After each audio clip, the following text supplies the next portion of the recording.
Faith Forged in Fire, where we dive headfirst into the unique challenges and triumphs that comes with being a firefighter, all while exploring what it means to live out a biblical worldview. Join us as we find hope, perseverance, and faith in the midst of the heat and chaos. Welcome to the podcast.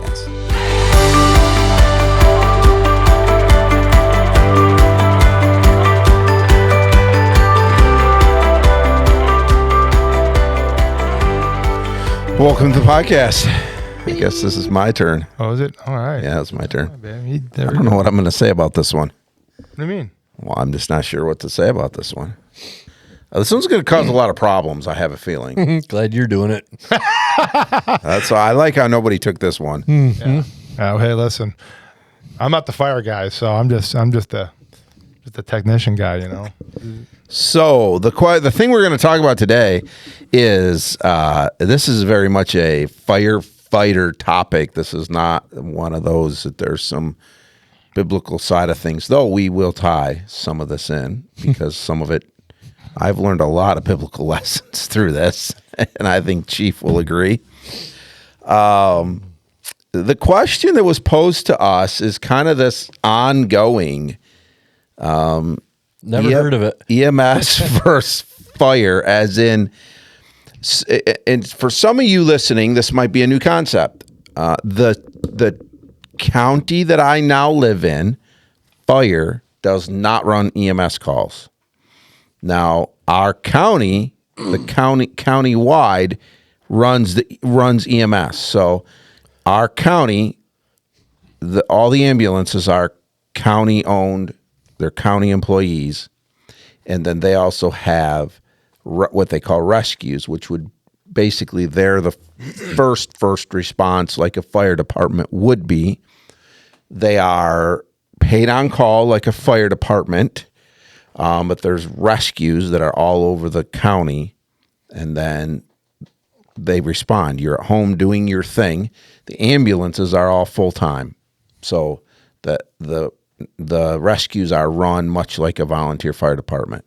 Now, in our case, we have a rescue that sits right in our station, and we are staffed. Our rescue is staffed by firefighters out of our station. So that's where I now do my medical, because I came from a county that the fire department ran fire and medical, which is your department.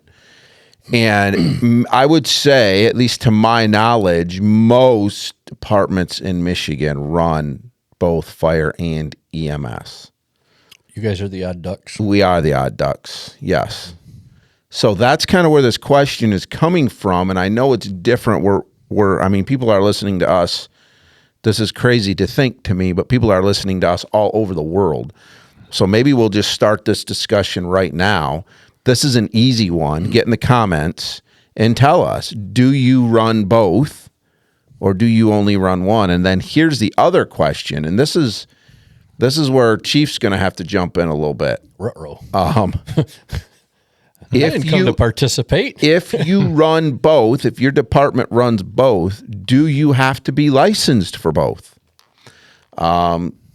There are departments on both sides. In fact, I would say over the history of my involvement with your department, that has changed, because it really kind of depends on the chief, I think. Some chiefs say, no, if you're going to join, I need you to get fire and medical. Mm-hmm. You're not making that. You're not by choice. Mandated. Right. Okay, talk about that. I would love to have everybody on the station firefighter and medical certified. Okay. For example, we get a medical call, and we do allow non-medical people to respond. No patient contact, but they can run the clipboard. They can lift stuff. They can run to the ambulance and get gear. They can run to the medic truck and get gear. Everybody's CPR certified. So if it's a class 1, they can help do CPR. Yep. They're good gophers. Mm-hmm. They can do those kind of things. So in this case, let's say the tone's dropping and it's us 3. And is Steve fire and medical? I know you are, but is Steve? What can I have Steve do? Oh, wait, Steve is medical, but he's not fire. Right. So, and for me, it may be a little bit easier as the chief because I know people a little bit better where they're at and that kind of stuff. But what about if you two run a call? Now, Steve was going through a medical class, but as he passed medical class, where's he at? So it makes it easier if everybody is certified. Right. Because then if you go in a car accident, you can go, Steve, I need you to hold C-spine. You know that Steve can do it because he's medical. However, because people are obviously not knocking on doors to do the community service, it's hard to find people that, I've got people that come in the door and they go like, no, I only want to do medical. I don't want nothing to do with fire. Well, will you go to fires and help? I mean, there's always hose to be pulled. There's always hose to be rolled up. Those. Yeah, we can do that, but I'm not going into a fire. Well, there's no need to be fire certified if you're not going to fight fire. So because of the volume of people that we don't have, then it's kind of like, hey, it's EMS. We run a whole lot more EMS calls than we do fire. So then you start doing things like allowing people to come in that are only medical. Right.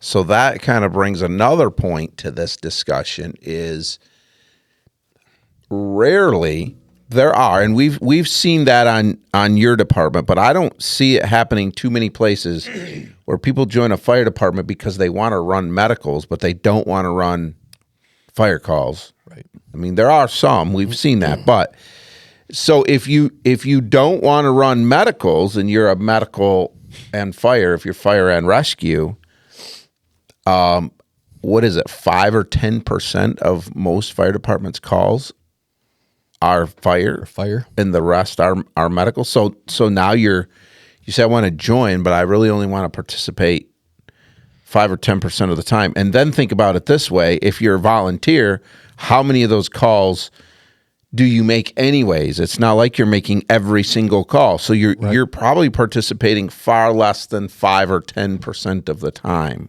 For sure. So that's another way to think about it. I would propose this, and so some of this question was asked of kind of like, well, not being medical, sometimes I feel like, or am made to feel like I'm a less than firefighter. Well, that I don't think is okay. I know some guys that were very good firefighters that didn't want anything to do with the medical side of things. I work with some guys like that here because we're not medical, for one thing. But I even know, you would know who I'm talking about. We had a guy, not medically trained, didn't want anything to do with medicals. He was fire certified, but didn't want anything to do with going in a house fire. Jeez. But he lived right across the street. He could be to the engine within minutes. It didn't matter who was coming. When you got there, the engine was pulled out, ready to go. And when I got off that engine and grabbed a line, I knew there was going to be water at the end of that hose immediately. And I knew I would never have to worry about water because this guy knew that engine inside and out. Yep. And so in our department like that, you'll take that any day because people fit where they can fit. And I never thought him to be less of a firefighter. And you were happy to see him. Always. And he ran a majority of the calls. If it was a fire call, he was there. Coming. He was needed. He was there. And like you said, the engine was on the deck and ready to go. Yep. Knew where to get there. Safe driver. Yeah. Yeah. So there's so many ways to look at this, but so I wouldn't say, I don't agree with this idea of lesser, but I guess I would push back a little bit from the standpoint of the challenge would be, why did we join the fire service in the first place? Did we join the fire service for some adrenaline? Because you generally don't get that on a medical call. From time to time, some goes haywire and you get a little, but it's not like a car accident or a fire or something like that. You should have hung out with me this week. So did we join it because we wanted the brotherhood, or did we join it because we wanted to help people? And if we joined it because we want to help people, then even though medical might not be our favorite thing, we're still helping people. Right. I mean, I would say I don't hate medicals at all. I hate running medicals.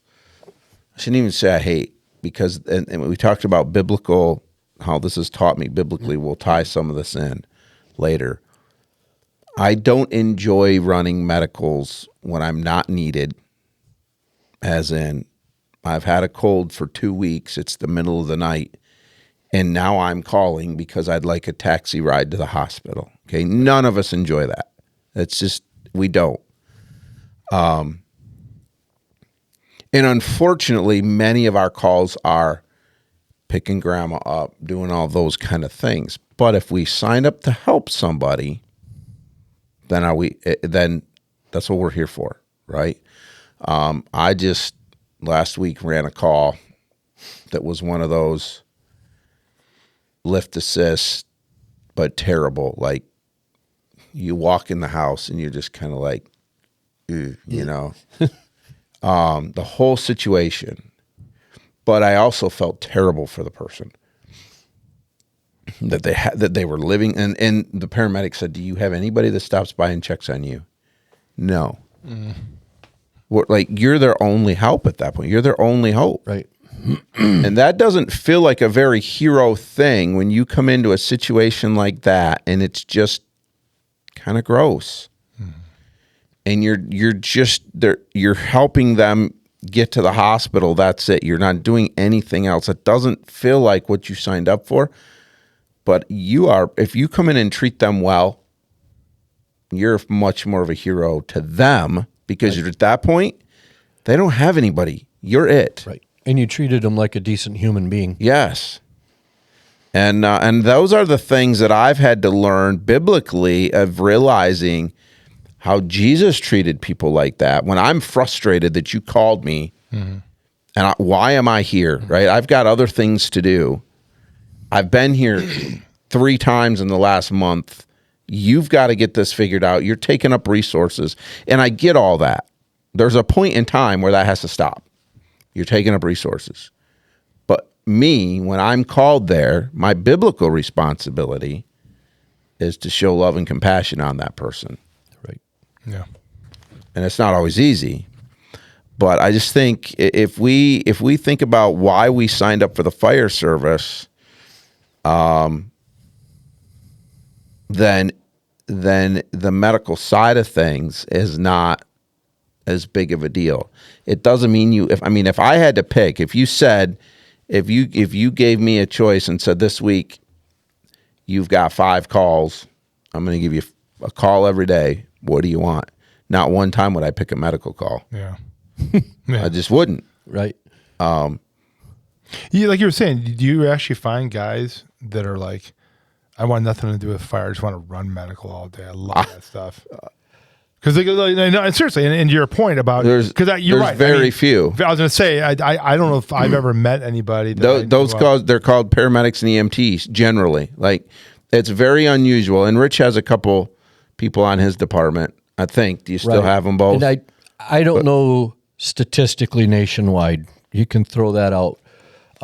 For me, typically, if somebody comes in and just wants to do medical and wants nothing to do with fire, it's a girl. It's female. Mm-hmm. They have the compassion. Yeah. And they are, as far as I'm concerned, hands down better at patient care, because it has some bedside manners that, guys have. Just females always have seemed to be better at it in my eyes. Right. And that makes sense. And if somebody comes in and just wants to be fire and nothing to do with medical, normally it's a guy, because they're in it for the adrenaline. Right. That makes sense. And I think a lot of it might be, and I guess if FEMA will give me a grant for $2 million, I'll study it. But I think guys would rather do the adrenaline of fires because they don't get an attachment to the patient. Yeah, that's probably part of it. I think that's a a big difference between why some people want nothing to do with patient care. They love grandma. or the kid that got hurt. They don't want the attachment of, like with me, what I went through, there's like, I lost a kid and it reminded me of my daughter. That's an attachment. Right. Yep. Now I can go to a house fire and I hate house fires. I mean, PJ loves house fires. I hate house fires for the simple fact that a lot of people, that was their whole lives. Right. They have worked 60, 70 years for the items in their house. Right. And everybody go like, oh, it was just a house. Everybody got out okay. Everything's replaceable. To a point. Yeah. 'Cause pictures aren't, and picture you can't get, you can't read your Right. pictures. And the weird thing is, for me, I completely detach from that almost every time, at least until it's over, because there's a job to do, even more so than on a medical scene. For some crazy reason, a fire, I just, like, you completely detach from that in the moment. At least for me, I've got a job to do. And I don't, because, used to it was like, oh yeah, let's kick the door in and go, boys. Now as I sit back more in a command role, I'm trying to call in resources, and I have time a lot of times to sit here and watch. I see the victim standing outside that's it, of the right? house or I burning don't. down. When you're fighting that fire, you don't see that. Right. Yeah. Thus, the biggest reason why I love wildland fires. Right. I would hands down go fight a 40-acre fire. Because what's so traumatic about it? You burnt 40 acres of grass. trees. What's it going to look like? I'm traumatized from that. What's it going to look like in a couple months? It's going to look great. Get it? Nobody even brought that up in the question. Do I want to fight a brush fire, a wildland fire, or help grandma up? I'll help grandma up every day. You don't want to do a brush fire. I hate them. So he likes structure fires, but doesn't like brush fires. You love brush fires, and I'm not a big fan of the structure fire. But I mean, it makes sense. Right. Yeah, he's got a good reason. I just don't. I don't enjoy the things that go into a brush fire. The way you fight it, all. I just don't. I don't like them. But to go back on the original point when I was asking, now you mentioned about the trying to, you don't want to get attached to the patient, but I have to think, as sensitive as gals are, they get attached to patients too, though, right? Because you were saying the guys. Oh, absolutely. I am absolutely sure that the women get probably attached to the patient more than the men do. But you're just saying specifically for guys, they just don't want to at all, so that's why they don't like the. How do you word it? I don't think we're man enough. Right. I think the women are tough enough. Right. To do it, and I don't really think that a lot of the guys now you got to admit are. you got feelings. You're better off to just not do it. And I'm not saying, by the way, because I know this is a topic that might not be the reason this person. We're not trying to call this person out for that. Right. Yeah. But in it, I'm sure you're right. Well, and I think that's why I actually like, not so much anymore. I like more trauma stuff. Mm-hmm. A good car I accident. do too. I don't have time to think. Right. I don't have time to get a patient. Mm-hmm. I have a 60-year-old male pinned in a vehicle. Yeah. Yep. I don't. My objective is to get the doors off from this thing, or the roof off from it, or whatever, and get this patient out. You don't have time to make a connection. Right. You get them out. You put them in the ambulance, and they're somebody else's problem. Right. Yeah. Interesting. Yeah, and you talk about that, and it's interesting because the patients I remember often they're not patients that some crazy thing happened. They're patients that the ambulance didn't show up for 40 minutes. And I was by myself, so I didn't even have a partner to talk to. So what do? Yeah. You talk to the patient. That's what you're trained to do anyway. Talk to them, make them feel cared for, ask them questions, keep their mind off in it, all those things. And what do you end up doing? You end up getting to know that person a little bit. Yeah. And then I remember them, right? Like the call that I ran where I went and the guy's defibrillator went off 3 times that morning.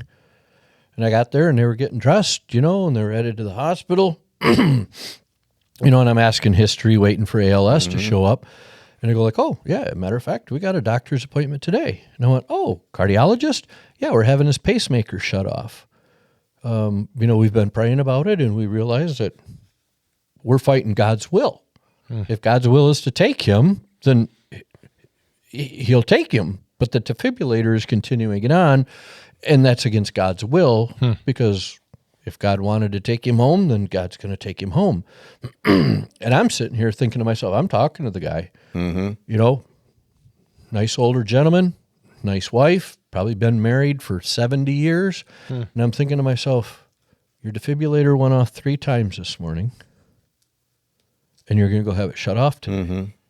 And I'm sure they knew what that meant. Right. This is. But you'd never know it. It was Right. kind of like going like, yeah, I broke my leg a couple weeks ago. I'm going to have a cast taken off. Well, sure enough, I ran a call 6 hours later, and he'd passed away. You know, and I had 15, 20 minutes to sit there and talk to these people, and Wow. you know, Yeah. Because I asked some of these questions too, because going about that. See, I think that's one of the reasons I never joined the fire service, because I knew that there's some of that stuff I wouldn't be able to deal with very well. I knew it, and I realized it early on, and I said, again, going back to that, like I knew, living in Arizona at the time, I just knew, man, first time I got to pull a kid out of a pool, that's it for me. That's that, because I wouldn't be able to deal with that. So I admit that for myself. Right. So for that viewer there, Well, I admit I would not be able to deal with that stuff very well at all. Well, and here's the thing, too, is I think, with medicals, far more often there are far more medical calls that are ingrained in my head than fires. Even if somebody dies in a fire, often that's not the same. Well, that's not the same to me, because I'm there doing CPR while the family's hoping and praying, and then I'm standing there. Thankfully, it's usually not me. It's a paramedic or somebody else, but I'm right there when the paramedic will come in, and the way it happens for us here is a paramedic will go out and make a phone call to the doctor. Doctor will say, "You're done." He'll come in, tell us to stop, and there's this weird. You're thankful because you've been doing CPR for 45 minutes, and you by then know nothing's going to happen, so you're happy to stop, but there's this pit that you get because now this family has to deal with the reality of there's no more hope, and there's no removing yourself from that. And then the mother, then the paramedic goes and tells the family, and they've been crying, but they've been holding out hope. Now you've got to deal with you're there for that. I remember it was a week before Christmas, and we run a call in a gas station parking lot. So we end up doing CPR on a lady in an ambulance week before Christmas, and she didn't make it. I'm standing outside the ambulance listening to her 13-year-old inside saying goodbye to just wailing. You can't. It takes a whole different level to deal with that than it does putting out a house fire, or like Rich said, even cutting somebody out of a car, those kind of things. It's just a whole different level.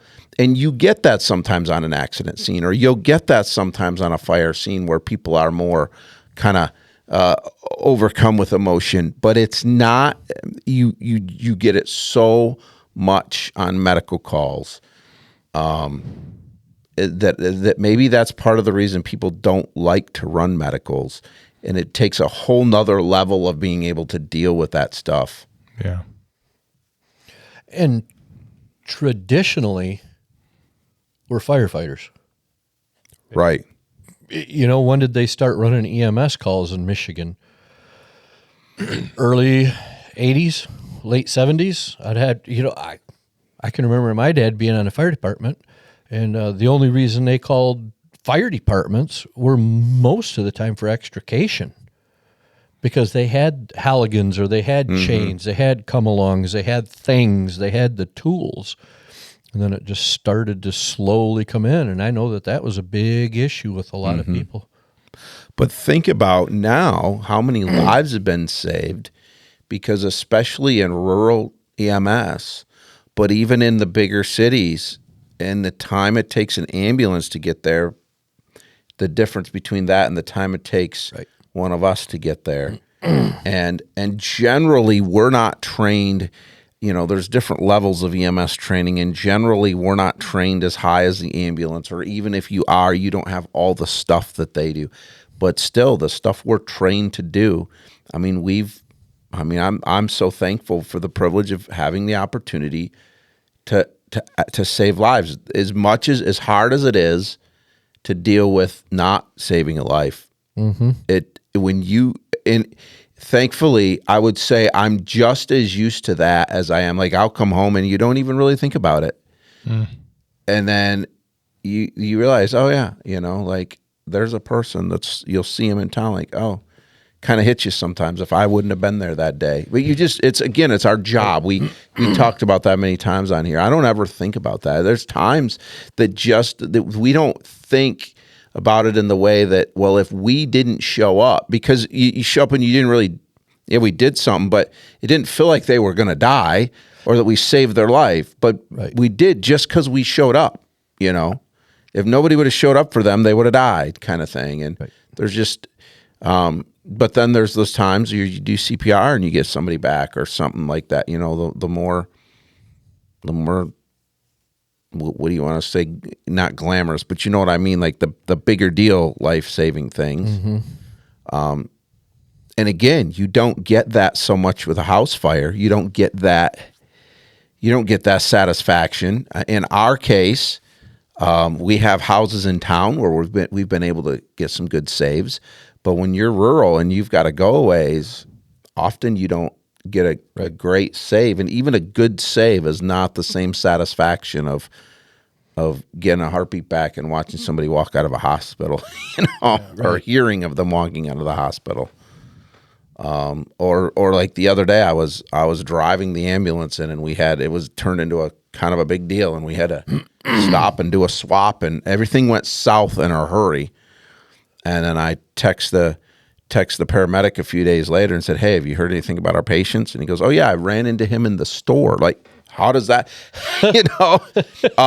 So then you're again like, well, great. I'm thankful I was a part of that, because that was a situation where they were minors, and mom wasn't there, and mom wanted them to go home, and we're like, no, they were in an accident. They hit their heads. Like, there's a lot going on here that we can't tell. We need to take them to the hospital.